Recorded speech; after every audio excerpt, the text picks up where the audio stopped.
Усталость– это физиологическое и психологическое состояние человека. Так говорит нам Википедия. А я хочу рассказать об усталости не как о состоянии, а как об отношении к той реальности, в которой находится человек. Через две картины Ван Гога и Мунка я поисследую два сценария отношения, где в одном случае мы принимаем свою реальность такой, какая она есть, а в другом сопротивляемся ей.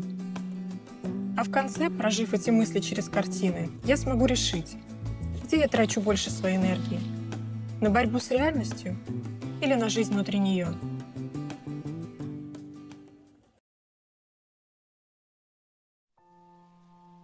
Это одна из последних картин Ван Гога, написанная им во время лечения в клинике. На что здесь похожа усталость этих людей?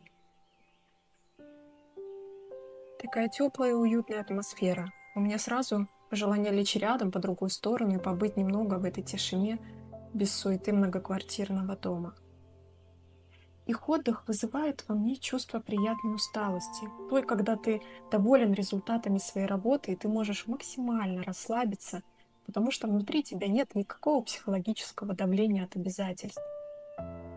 Их расслабление выглядит здесь не просто как временная награда, как свобода. Но не в том смысле, что до сих пор они не были свободны. Я не думаю, что они ощущают себя пленниками тяжелой сельской жизни. Они оказались здесь по факту рождения, и хоть это и не было их выбором, но они принимают свою реальность и адаптируются к ней, находя возможности для проживания удовольствия и свободы. По цвету неба я могу предположить, что это уже конец рабочего дня.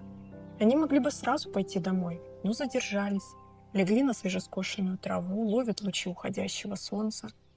Их усталость словно перетекает в медитацию. И в это мгновение жизнь словно переключается для них из режима напряжения и активности в режим созерцания и расслабления. То есть они дают себе возможность не просто сменять одну активность другой, а качественно переключать внутренний тумблер скоростей.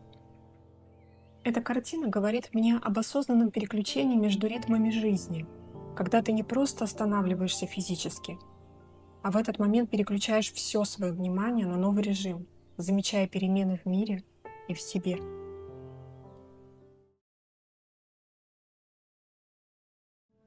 А это одна из ранних работ Мунка, когда он еще искал собственный стиль изображения своего эмоционального символизма.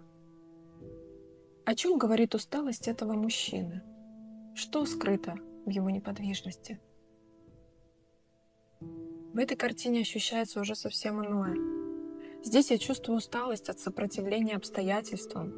Мне кажется, что мужчина в каком-то внутреннем тупике или ловушке.